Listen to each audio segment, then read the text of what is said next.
Ka një çmim për mosveprim, dhe kjo është e sigurt. Dhe ky çmim tashmë është i dukshëm.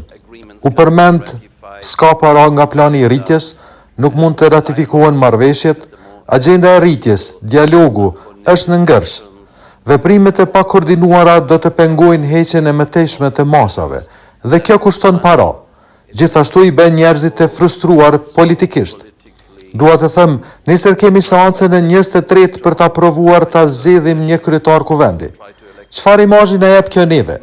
Të gjithë bëjmë thirrjet tona, por detyrat u takojnë politikanëve.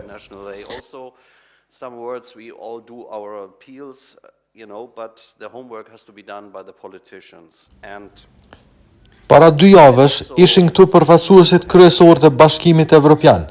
Costa javën e kaluar, Kaja Kallas. Mesazhet ishin të qarta. Bëni detyrat tuaja. Tani kemi një konfigurim të ri të Bashkimit Evropian. Asnjë nuk vjen nga vendet mosnjohëse. Pra kemi një ekip ëndrrësh, do ta quaja. Kështu që shfrytëzojeni mundësinë dhe dritaren që u është hapur.